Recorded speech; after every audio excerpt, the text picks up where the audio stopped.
రచింపజాలునా వేదాల వాణితో విరించి విశ్వనాటకం.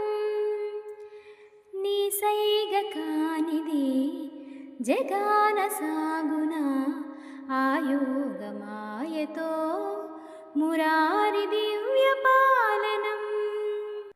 వసుమతిలో ప్రతిక్షణం పశుపతిని అధీనమై, వసుమతిలో ప్రతిక్షణం పశుపతిని అధీనమై కదులునుగా సదా సదా శివ ఆనతి నీయరా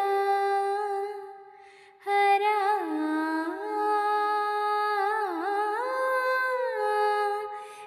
ని సని పని పమద సద ఆనతి నీ